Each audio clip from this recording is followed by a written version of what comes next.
कमरे का दरवाजा कसकर बंद था। अंदर से झटपटाने की, चीखने चिल्लाने की आवाजें आ रही थी। कोई जोर जोर से दरवाजा अंदर से ठकठका रहा था। ए लड़की के चिल्लाने और दीवार पर खरोंच लगने की भयानक आवाजें वातावरण में दहशत घोल रही थी। यह देखकर अरुण और उनकी पत्नी संगीता डरकर सदमे में खड़े थे। उनके चेहरे पीले पड़ चुके थे, आंखों में दहशत साफ झलक रही थी। वे दरवाजे के छेद से झांकने की हिम्मत नहीं जुटा पा रहे थे। उन्हें पता था कि रूम के अंदर कौन है, लेकिन उन्हें यह नहीं पता था कि वह ऐसा क्यों कर रही है। जी हां, रूम के अंदर उनकी अपनी जान से भी प्यारी बेटी नेहा बंद थी। उन्होंने डॉक्टर के कहने पर और अपनी सुरक्षा के लिए उसे अंदर लॉक कर दिया था। यह फैसला उनके लिए अपनी बेटी को पिंजरे में डालने जैसा था, और इस अपराध बोध ने उन्हें भीतर से खा लिया था। दरवाजे पर अंदर से जोरदार हमला कर रही थी। लड़की के चिल्लाने की आवाजें आ रही थी। उसे किसी भी कीमत पर रूम में से निकलना था, लेकिन उसके माता पिता उसे बाहर नहीं निकलने दे रहे थे। संगीता रो रही थी।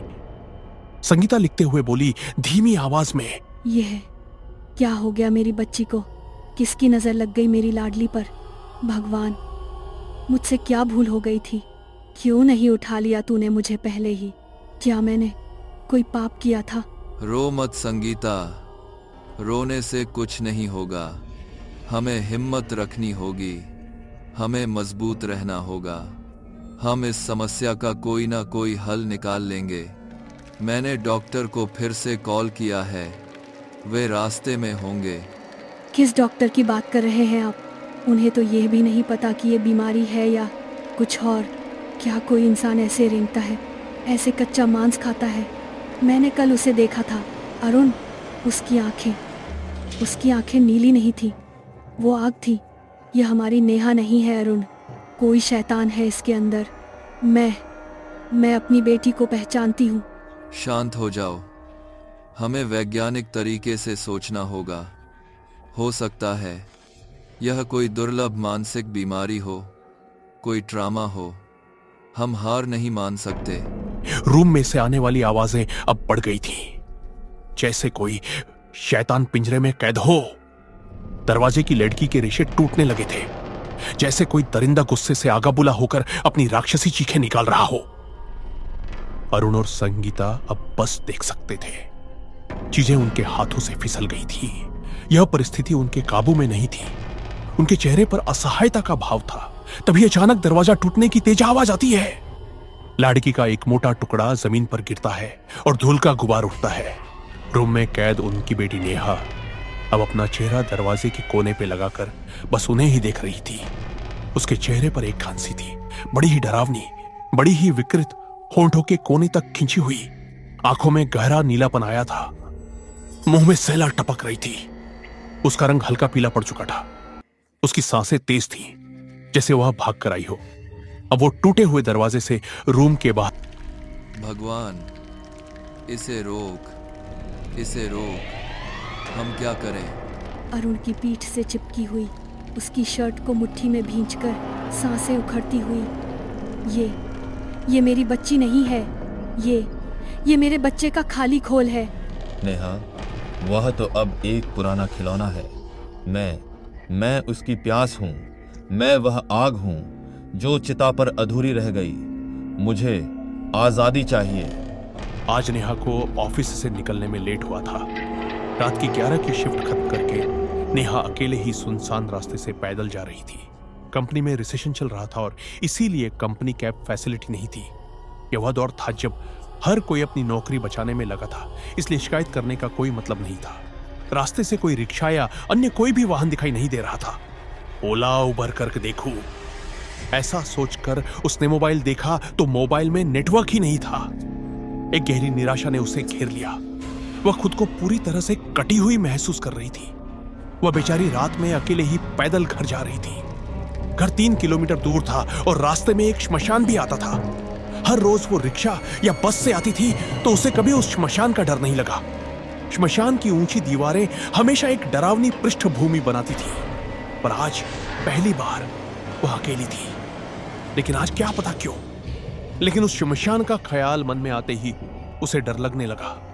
उसे लगा जैसे वातावरण का तापमान अचानक गिर गया हो। हवा में एक अजीब सी राख और सड़े मांस की गंध थी। थोड़ी देर में वह श्मशान के सामने आ गई। श्मशान में एक चिता जल रही थी, लपटें आकाश को छू रही थीं और धुएं का एक काला स्तंभ बन रहा था। हैरानी की बात यह थी कि उस चिता के पास कोई नहीं था। श्मशान का केयर टेकर या कोई रिश्तेदार तो एटलीस्ट वहां मौजूद होना चाहिए था। बड़ी अजीब बात है कि आज यहाँ कोई नहीं है। चिता अभी अभी जलाई दिख रही है। कौन हो सकता है? कोई लावारिस लाश? नहीं नेहा, तुम मत सोचो। खैर मुझे क्या, मुझे तो बस घर जल्दी जाना है। ऐसा मन ही मन सोचकर नेहा जल्दी से अपने घर का रास्ता तय करने लगी। उसने अपनी चाल बढ़ा दी, लेकिन जैसे जैसे वह आगे बढ़ रही थी उसे महसूस हो रहा था कि कोई उसके ठीक पीछे चल रहा है। उसे अपने पैरों की आवाज के अलावा जमीन पर किसी और के घसीटने जैसी अजीब सरसराहट सुनाई दे रही थी। कहते हैं दुनिया में हर एक चीज को अपना एक ऑरा होता है। उसी तरह नेहा को एक नेगेटिव ऑरा महसूस हो रहा था। यह ऑरा इतना शक्तिशाली था कि उसके बाल खड़े हो गए और उसके कान बजने लगे। नेहा ने डरते हुए लड़खड़ाती आवाज में कहा, कौन है? कौन है? तुम जो भी हो मेरे पास मत आओ। मैं पुलिस को बुला रही हूँ। पीछे से कोई आवाज नहीं आई, केवल एक धीमी या सड़ी हुई गंध तेजी से आ रही थी और हवा अचानक पूरी तरह से शांत हो गई। तभी एक अजीब सा जला हुआ चेहरा अब नेहा के गर्दन के पास सांस ले रहा था। उसकी गर्म और बदबूदार सांसें नेहा की त्वचा को जला रही थी। उसके चेहरे से जला हुआ मांस टपककर नीचे गिर रहा था। ऐसा लग रहा था जैसे वह अभी अभी जलती चिता से बाहर निकला हो। उस आकृति का दर्द और गुस्सा दोनों हवा में महसूस किए जा सकते थे। नेहा पीछे देखने की हिम्मत नहीं जुटा पा रही थी। उसका शरीर सुन्न पड़ चुका था। वह समझ गई थी कि पीछे जो कोई है वह इंसान बिल्कुल नहीं है। यह जलने वाला दर्द और गंध किसी इंसान का नहीं हो सकता। अब पीछे खड़ी आकृति ने अपनी जीभ नेहा के गर्दन पर घुमाई, जैसे हजारों नुकीले पिन चुभ रहे हैं। ऐसा नेहा को महसूस हुआ। वो दर्द के मारे चीख उठी। उसकी चीख जंगल में गूंज गई। वह लड़खड़ा कर जमीन पर गिर पड़ी, लेकिन अफसोस उसकी आवाज सुनने वाला वहां पर कोई नहीं था। उसके पीछे खड़ी उस आकृति ने उसे पूरी ताकत से दबोच लिया। नेहा को लगा जैसे कोई बर्फ जैसा ठंडा हाथ उसकी रूह को खींच रहा हो, जैसे उसका वजूद उसके शरीर से अलग हो रहा हो। माँ, मुझे बचाओ। अगले दिन नेहा की नींद खुली तो वह एक अस्पताल में भर्ती हुई थी। उसकी मां संगीता और पापा अरुण चिंता में खड़े थे। उनकी आंखों में कई रातों की नींद गायब थी। कल क्या हुआ यह जानने के लिए वो नेहा के जागने की राह देख रहे थे। जैसे ही नेहा को होश आया, हम क्या करें? बेटा, तुम ठीक तो हो ना? क्या हुआ था तुम्हारे साथ? रास्ते से जाने वाले लोगों को तुम वहां बेहोश अवस्था में मिली। तुम्हारा आईडी कार्ड देखकर उन्होंने हमें कॉल किया और अस्पताल में भर्ती करवाया। तुम्हें बहुत चोट लगी थी। कल मैं ऑफिस से घर आने के लिए अकेले ही निकली थी। रास्ते में पैदल चल रही थी, लेकिन तब क्या हुआ? मुझे कुछ याद नहीं आ रहा पापा। मुझे सिर में तेज दर्द हो रहा है, जैसे किसी ने जोर से हथौड़ा मारा हो। नेहा के सिर में बहुत ही ज्यादा दर्द होने लगा। जैसे जैसे वह कल क्या हुआ यह याद करने की कोशिश करती तो उसके सर में दर्द बढ़ने लगता। उसके माथे पर पसीना आ गया। इसे आराम करने दो, अभी इसे आराम की जरूरत है। जब थोड़ा ठीक हो जाएगी तब याद आ जाएगा कि क्या हुआ था। तभी वहां पर डॉक्टर आई और उन्होंने कहा, डॉक्टर कहाँ हैं? Doctor, good morning. मैं सीधे मुद्दे पर आता हूँ। शारीरिक रूप से नेहा एक खाली कैनवस है। छोटे महज खरोंचे हैं, लेकिन टेबल पर फाइल पटकते हुए यह याददाश्त का मिट जाना, यह असहनीय सिरदर्द, यह दिखाता है कि उसके मस्तिष्क में एक युद्ध चल रहा है। यह गहन, भयानक, रूह कंपा देने वाला आघात है। उसका दिमाग उस सत्य को कुचलने की कोशिश कर रहा है जिसे वह झेल नहीं सकता। बेटी दो शर्मा, क्या कोई गंभीर बात है? क्या स्कैन में कुछ मिला? डो शर्मा, स्कैन नॉर्मल है। जो हमें और परेशान कर रहा है यह post traumatic stress disorder PTSD का गंभीर रूप हो सकता है या शायद कुछ डिसोसिएटिव एमनेसिया। हम इसे मनोचिकित्सक को दिखाएंगे। डॉक्टर, तुम क्या जानो, मैंने देखा है इसकी आंखें, वो मेरी बेटी की आंखें नहीं है। वो आंखें उस अंधेरे की गहराई है जो मेरी नेहा को निगल चुका है। नेहा अपनी मां की तरफ देख रही थी, लेकिन यह नजर कुछ अलग ही थी। उसकी आंखों का रंग हल्का नीला हो गया था। यह बदलाव छोटा था, इसलिए किसी को कुछ समझ नहीं आया, लेकिन नेहा के अंदर भीतर ही भीतर कुछ अलग ही बदलाव हो रहे थे। उसके चेहरे पर एक पल के लिए एक अजीब सी मुस्कान आई और चली गई। अगले ही दिन नेहा को घर लाया गया। नेहा का स्पेशल रूम था जिसमें डॉक्टर शर्मा ने नेहा को घर में ही एडमिट कर दिया और बताया कि जो भी ट्रीटमेंट है वो देने के लिए नर्स हर रोज घर आएगी। अरुण और संगीता अब थोड़ा रिलैक्स महसूस कर रहे थे, इस उम्मीद में कि उनकी बेटी जल्द ठीक हो जाएगी। उन्होंने कमरे में धार्मिक चित्र लगाने की भी कोशिश की, पर नेहा ने उन्हें तुरंत फाड़ दिया था। अच्छी बात है कि नेहा को होश आ गया। अब बस उसकी मानसिक सेहत जल्दी सुधर जाए। हाँ, ये ऊपर वाले की कृपा है, लेकिन आवाज एकदम फुसफुसाहट में बदल जाती है। ये कृपा नहीं, ये एक छल है। ये हमें फंसा रहा है। मेरे रोंगटे खड़े हो रहे हैं। अरुण। तभी नेहा के रूम में से एक अजीब आवाज उन्हें सुनाई दी। यह आवाज नेहा की नहीं थी। यह एक गहरी, मोटी और घुरघुराती आवाज थी, जैसे कोई गले में पत्थर लेकर बोल रहा हो।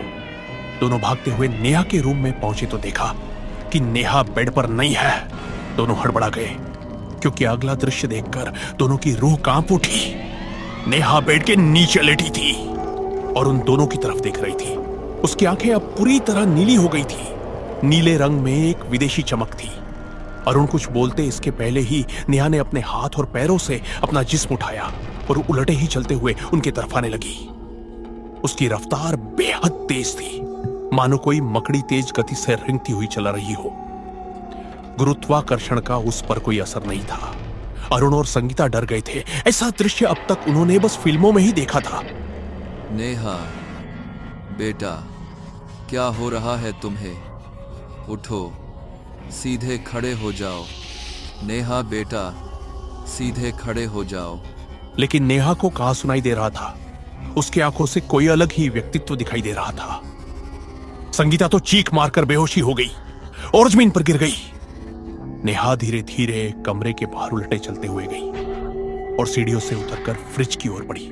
इधर अरुण अपनी पत्नी को होश में लाने का प्रयास कर रहे थे और उधर नेहा फ्रिज में से कच्चा मांस, चिकन मीट निकालकर कच्चा ही खा रही थी। वह किसी भूखे जानवर की तरह मांस को नोच रही थी। उसकी आवाज में गुर्राहट थी। जैसे तैसे संगीता को होश आया। दोनों भागकर किचन में आए तो नेहा का बर्ताव देखकर डर गए। उनके पैरों तले जमीन फिसल गई थी। किसी वैश्य दरिंदे के जैसे बैठकर नेहा चिकन को लप लप खा रही थी और दोनों की तरफ देखकर हंस रही थी। मांस के टुकड़े उसके मुंह पर लगे थे। हल्का खून ओठों से टपक रहा था, आंखें नीली नीली। उसका यह भयानक दर्शन देखकर संगीता चीख मारकर हॉल में भाग गई। अरुण नेहा के पास गए, डरते डरते नेहा को हाथ लगाया। नेहा बेटा, नेहा क्या हो रहा है तुम्हें? भूख लगी है तो मुझे बोल देती। ऐसे कच्चा मांस नहीं खाते बेटा, यह हमारे खाने का तरीका नहीं है। नेहा बेहोश होकर गिर गई। मांस का टुकड़ा उसके हाथ से छूट गया। अरुण जी ने उसे उठाया और फिर सेरूम में बेड पर लेटा दिया।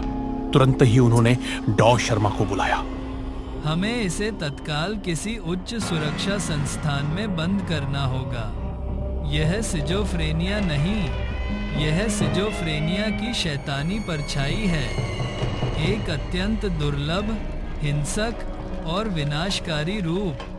यह रासायनिक असंतुलन है।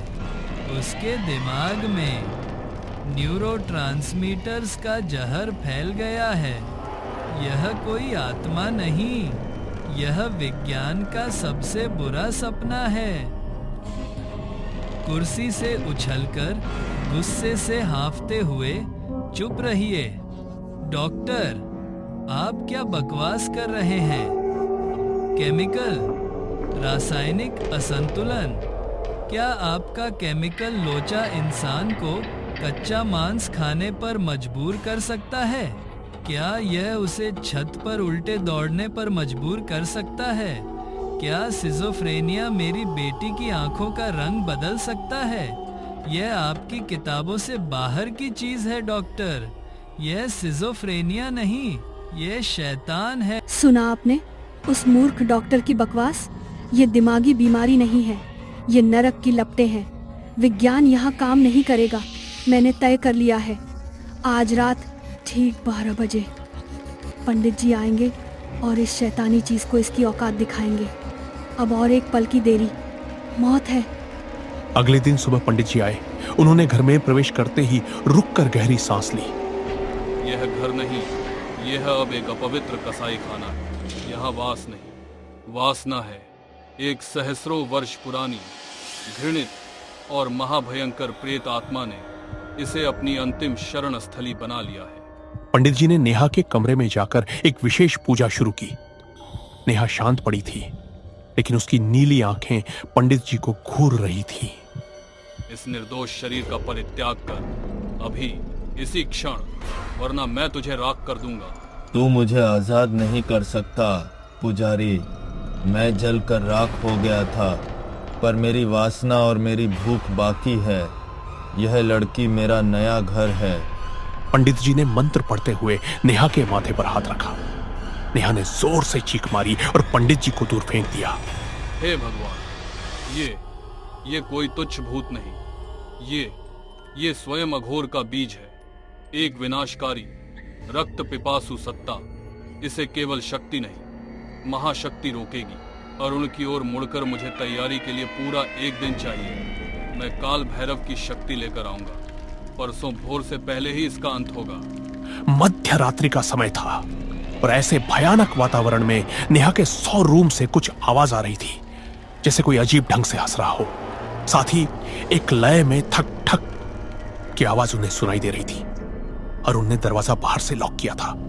जैसे ही उन्होंने दरवाजा खोला, उन्हें नेहा बेड पर नहीं दिखी। रूम में अंधेरा था और नेहा रूम के कोने में दीवार पर अपना सर पटक रही थी। एक ही ताल में ठक ठक ठक। उसके सर से निकल रहा खून दीवार से लगकर जमीन तक बह रहा था। वह अपनी आत्मा को ही चोट पहुंचा रही थी। मां की आवाज सुनकर नेहा ने सर पटकना बंद कर दिया। वो कुछ बोलने लगी। तूने मुझे उस रात क्यों रोका? तेरी औरत मेरी है। नेहा ने झट से अपनी गर्दन घुमाई। वो अब अपनी मां को देख रही थी।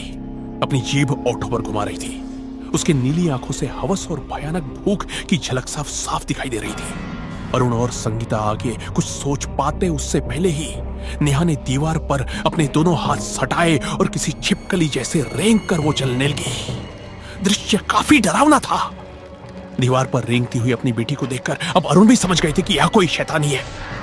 नेहा अब अपनी मां के सामने आ गई। संगीता डर से कांप उठी, लेकिन तभी माँ, मुझे बहुत ही डर लग रहा है। ये मुझे मार देगा। माँ, मुझे बचाओ, ये मेरे गले को दबा रहा है। मां ने अपनी असली बेटी की आवाज सुनी।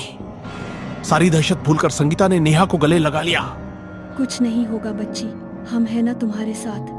डरो मत, मैं तुम्हें नहीं छोड़ूंगी। लेकिन मां अनजान थी कि उसने एक शैतान को गले लगाया है। नेहा अपनी जीभ मां की गर्दन पर घुमाने लगी, जोर जोर से चाटने लगी, हंसने लगी। अरुण ने जब यह देखा तो अरुण ने अपनी पूरी ताकत से नेहा को अपनी पत्नी से दूर किया। कौन हो तुम? मेरी बेटी को छोड़ दे। मैं तेरा विनाश हूं। तूने मेरी प्यास बुझने नहीं दी। अब मैं तेरी औरत को खाऊंगा। तभी नेहा ने मां की ओर एक छलांग लगाई। अरुण ने जोर से अपने अंतिम निर्णय के साथ नेहा को धक्का दिया। यह धक्का सिर्फ शरीर को नहीं, आत्मा को था। नेहा का बैलेंस बिगड़ा और वो ऊपर के माले के नीचे गिर गई। रूम में सन्नाटा था। एक टूटी हुई चीख। नहीं, आपने क्या कर डाला? मेरी बच्ची। दोनों भागते हुए नीचे गए। नेहा खून में लथपथ पड़ी थी। उसने हल्की आंखें खोली। अब उसकी आंखें नॉर्मल हो गई थी, वे दुख और प्रेम से भरी हुई थी। पापा, मुझे क्या हुआ? बहुत दर्द हो रहा है पापा। धन्यवाद, आपने मुझे आजाद कर दिया। नेहा ने रोते रोते अपनी अंतिम सांस छोड़ दी। आत्मा अब मुक्त हो चुकी थी। अरुण जी को कुछ समझ आता। उसके पहले ही संगीता जोर से चिल्लाई। ये मैंने क्या देख लिया? तुमने उसे मार दिया, अपनी ही बच्ची को। मैं अब इस घर में एक पल नहीं रह सकती। मुझे भी मार डालो। नेहा के बिना ये दुनिया अब मेरे लिए एक कब्र है। रात में चल रहे इस आक्रोश से लोगों की नींद खुल गई और सभी अरुण जी के घर की ओर भागे। अंदर का दृश्य देखकर सब चौंक गए। नेहा की डेड बॉडी जमीन पर पड़ी थी। उसके बाजू में संगीता बेहोश पड़ी थी और अरुण अपने सर पे हाथ लगाए टूटे हुए दिल के साथ बैठे थे। सुबह के 5 बजने वाले थे। सूरज निकलने से पहले ही अंधेरे में गहरा सदमा और डर का साया फैला था। एरन के घर पर न्यूज चैनल, पुलिस और आम जनता की भीड़ जमा थी। हवा में खून और टूटी उम्मीदों की महक थी। मेरा पूरा परिवार नष्ट हो गया। मैंने अपनी बच्ची को खो दिया, पत्नी को सदमा दे दिया और खुद कातिल बन गया। लेकिन मेरे पास कोई और रास्ता नहीं था। अगर मैं देर करता तो संजीता मर जाती और नेहा का शरीर उस शैतान का हमेशा के लिए गुलाम बन जाता। मेरी बेटी के जिस्म को एक अघोरी आत्मा ने अपने भोग के लिए इस्तेमाल किया। मैंने उस शैतान को मारा है, लेकिन यह दुनिया, यह कानून मेरे इस बलिदान को पाप मानेगा। यह कैसा न्याय है? यह कैसा न्याय है? मिस्टर अरुण, तुम्हारा जुर्म संगीन है। तुम कह रहे हो कि तुमने अपनी बेटी को बचाने के लिए मारा, लेकिन हकीकत यह है कि तुमने अपने गुस्से पर काबू नहीं पाया। यह एक क्रूर हत्या है। इंस्पेक्टर साहब, यह गुस्सा नहीं था, यह पिता का निर्णय था। शैतान ने मेरी बेटी के शरीर को एक मांस का पुतला बना दिया था। वह अब भी अंदर है। मेरी बात मानिए, उस लाश को तुरंत जला दीजिए, इससे पहले कि वह मुर्दा घर को अपनी प्रयोगशाला बना ले। वह मुर्दा घर उसके लिए लाशों का गोदाम है। DR शर्मा, हमारे सबसे प्रतिष्ठित मनोरोग विशेषज्ञ, ने स्पष्ट कहा है कि यह सीवियर साइकोसिस का मामला है। तुमने एक बीमार बच्ची को मारा। तुम्हें मालूम है तुम्हारी पत्नी संजीता ने होश में आकर क्या कहा? वह तुमसे इतनी डरी हुई है कि वह अब तुम्हारा नाम भी नहीं लेना चाहती। तुम एक सनकी हो। मेरी पत्नी सदमे में है। उसे नहीं पता कि उसने क्या देखा। उसने शैतान की असली प्यास नहीं देखी। मैंने अपनी पत्नी की जान बचाई है। काफी हो गया। हवलदार शिंदे, इसे खींचो। पुलिस वाले अरुण को खींच कर ले जा रहे थे। अरुण ने आखिरी बार नेहा के शव को देखा। नेहा की नीली लाल आंखें अरुण पर स्थिर थीं। आंखों में एक प्राचीन क्रूर हंसी नाच रही थी। तूने मुझे मारने की कोशिश की, अब तू देखेगा मैं क्या करता हूं। तेरी पत्नी संजीता को मारूंगा, तेरी बेटी की लाश का अपमान करूंगा। मैं वापस आऊंगा और तेरी पत्नी के शरीर में रहूंगा। साहब, वो मरा नहीं, यह अभी भी जिंदा है। वो मुझ पर हंस रहा है। मुर्दा घर में तबाही होगी। बहुत हुआ तेरा नाटक, चल जेल। मैंने उसे नहीं मारा, मैंने उसके शारीरिक बंधन को तोड़ा है। तुम लोगों को पता नहीं है कि तुम क्या कर रहे हो। तुम एक भूत को मुर्दा घर पहुंचा रहे हो। क्या बकवास है? मुर्दा घर में तो रोज 10 लाशें जाती हैं। वो कोई 5 सितारा होटल नहीं है। मुर्दा घर भूतों का 5 सितारा होटल ही होता है। वहाँ शांति नहीं होती, वहाँ इंतजार होता है। इंतजार नए शरीर का। लाशें वहाँ सैनिक होती हैं। यह मुर्दा घर मेरी बेटी की कब्र नहीं, शैतान का सिंहासन बनेगा। मेरे पास 10 मिनट हैं। मुझे इन हवलदारों को बेवकूफ़ बनाना होगा। मेरी बेटी का शरीर 3 घंटे से ज़्यादा उस ठंडी जगह पर नहीं रह सकता। शैतान उसे पूरी तरह से अपना बना लेगा। पुलिस की गाड़ी एक सुनसान जगह पर पेट्रोल लेने के लिए रुकी। पुलिस और दोनों हवलदार नीचे उतरते हैं। मैं अपनी बेटी के शरीर को शमशान की आग दूंगा। यह मेरा अंतिम संकल्प है। मुझे भागना नहीं है, मुझे अपने धर्म का पालन करना है। अरुण ने अपनी हथकड़ी में जकड़े हाथों से वैन की दीवार पर एक कील से एक छोटा सा निशान बनाया, जो कि पंडित जी ने उन्हें बुरे साये से बचने के लिए सिखाया था। जैसे ही उन्होंने वह निशान बनाया, पुलिस इंस्पेक्टर को अचानक भयानक सिरदर्द शुरू हो गया। हवलदार तुरंत पुलिस इंस्पेक्टर की मदद के लिए दौड़े। अरुण ने इसी अफरा तफरी का फायदा उठाकर अपनी हथकड़ी में जकड़े हाथों से पुलिस इंस्पेक्टर की गर्दन पर वार किया और बंदूक छीन ली और भाग गया। यह न्याय की लड़ाई है। अरुण हवा में गोली चलाकर केवल चेतावनी के लिए लोगों को डराते हैं और एक सुनसान गली में भाग जाते हैं। मैं आ रहा हूं, मेरी बच्ची। मुर्दा घर एक विशाल नीरस इमारत थी। हवा में सड़ी हुई मीठी गंध थी जो अब ज्यादा तीखी हो गई थी। वहीं दूसरे रूम के केबिन में बैठी पूजा घड़ी को देखकर कांपते हुए खुद से बोली, 2 बज गए हैं, मैं अब और नहीं रुक सकती।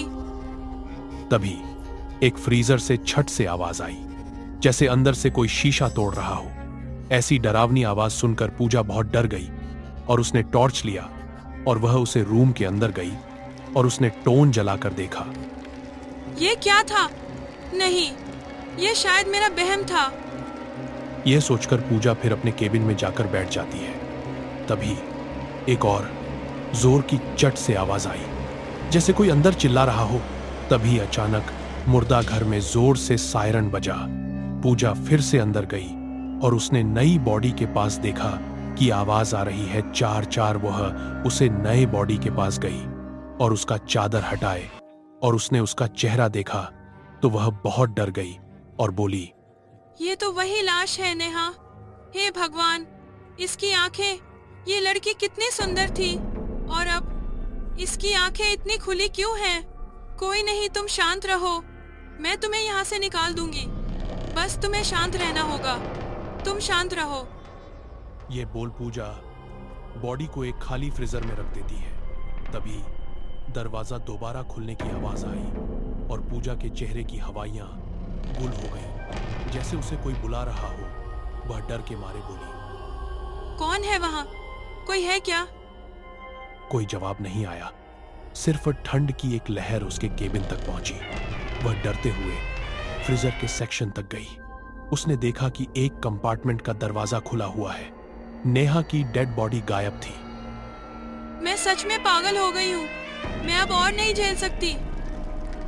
तभी पूजा को किसी के हंसने की आवाज आई। यह हंसी इंसानी बिल्कुल नहीं लग रही थी। यह गीली, घुरघुराती और सड़ी हुई हंसी थी जो पूरे कमरे में गूंज उठी। कौन है जो हंस रहा है? बाहर निकलो, मैं पुलिस को बुलाऊंगी। आवाज बायोलॉजिकल वेस्टेज जहां फेंके जाते हैं वहां से आ रही थी। जैसे ही पूजा ने दरवाजा खोला और उसने जो देखा, उसे उसकी चीखें निकल गईं और वह कई कदम पीछे हट गई। Oh my God! नेहा की लाश व्हाइट कपड़े में नीचे बैठकर कोई इंसानी वेस्ट ऑर्गन खा रही थी। खून और मांस उसके होंठों पर लगा था। ये इंसान नहीं हो सकता।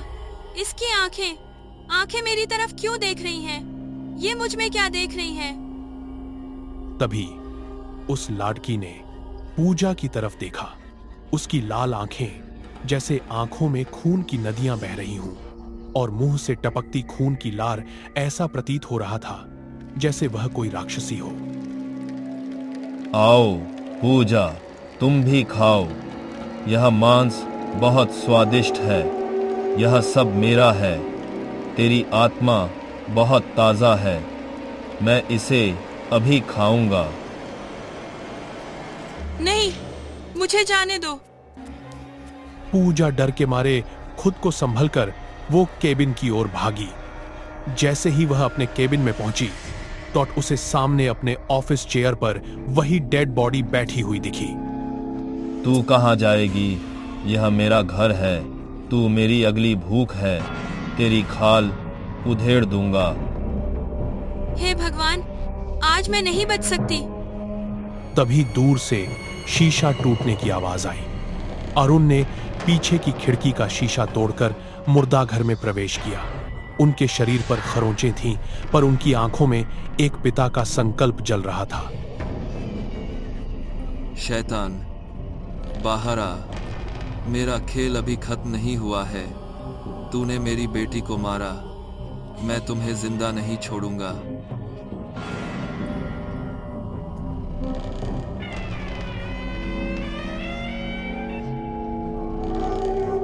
नेहा की लाश अब अरुण को देखकर गुरगुराने लगी। नेहा गुरगुराने लगी। तू यहाँ क्यों आया, मूर्ख पिता? तूने अपनी बेटी को मार दिया। अब मैं तेरी पत्नी संजीता को मारूंगा। और तू मुझे छू भी नहीं सकता। तू एक कातिल है। और अब मैं तुम्हारे उस झूठे पिंजरे को तोड़ दूंगा। अब मैं सिर्फ एक पिता हूं। अरुण ने अपनी रुद्राक्ष की माला खोली, उसे हाथ में लपेट लिया। माला उनके हाथ की गर्मी से तपने लगी, जैसे एक पवित्र अग्नि जल रही हो। और उसने अपने हाथ को आगे किया और बोला, तेरे लिए आग ही मुक्ति है। अरुण ने मुट्ठी भींची और माला से एक जोरदार मुक्का लाश को लगाया। रुद्राक्ष की शक्ति छूते ही लाश चीखने लगी। उसके शरीर से धुआं निकलने लगा। आहा, यह पवित्रता मुझे जला रही है। यह आग।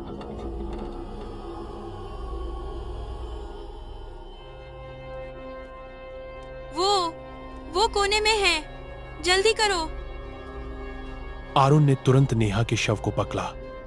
लाश अब शांत थी। तुम आजाद हो। अरुण ने अपनी बेटी के शव को बर्नर मशीन में डाला। अरुण ने पूजा को इशारा किया। पूजा ने बर्नर स्टार्ट किया।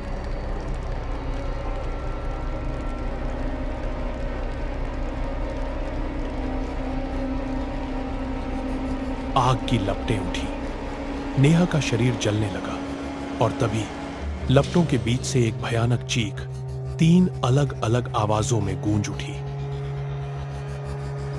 तुमने मुझे जलाया, तूने मुझे राख कर दिया, लेकिन हर राख में जीवन है।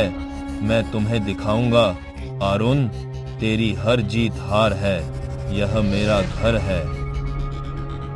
इस सेकंड में नेहा की बॉडी जलकर खाक हो गई। शरीर राख बन गया।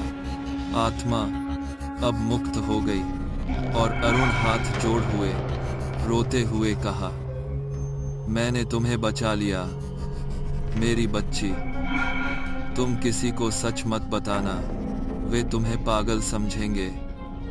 लेकिन आप जेल जाएंगे। तभी बाहर पुलिस के कार के सायरन की आवाज आई।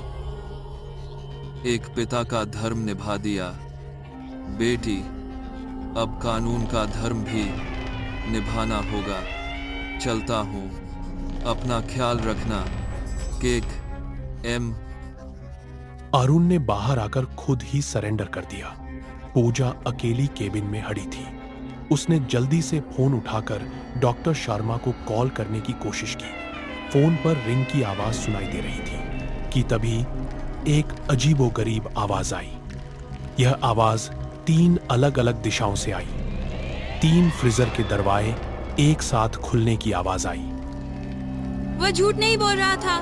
वह अभी भी यहाँ है। मुर्दा घर में फिर से एक शैतानी हंसी गूंजी। यह हंसी अब पहले से ज्यादा तेज, सामूहिक और क्रूर थी।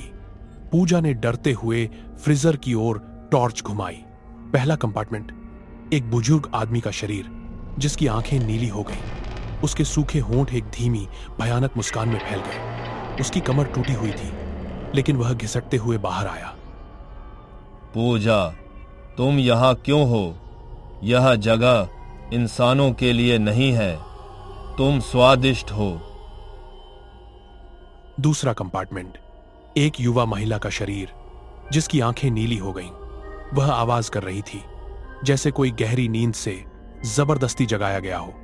वह उठी और छत को देखकर हंसने लगी। अरुण चला गया, अब हम खेलेंगे। तुम्हारा खून इतना गर्म, मुझे यह बहुत पसंद है।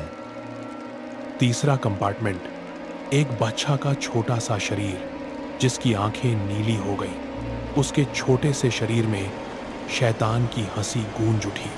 वह हंस रहा था और अपने मुड़े हुए पैरों से पूजा की ओर उछलने लगा। पकड़ो, पकड़ो, मैं तुम्हें खा जाऊंगा।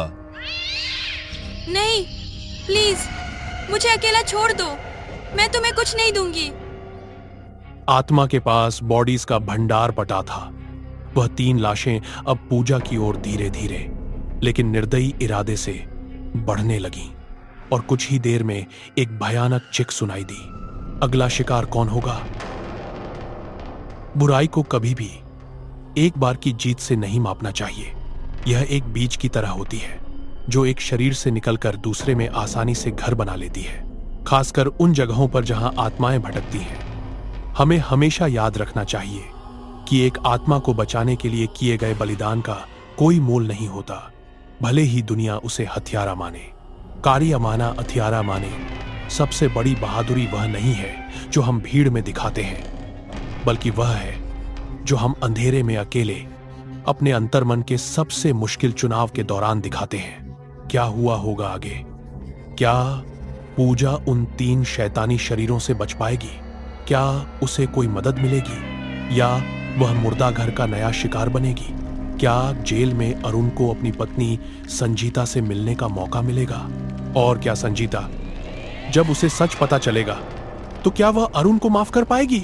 जानने के लिए वीडियो को लाइक करें और प्यास से भरी रूह भाग 3 के लिए चैनल को सब्सक्राइब करना न भूलें। जुड़े रहें, डर अभी खत्म नहीं हुआ है।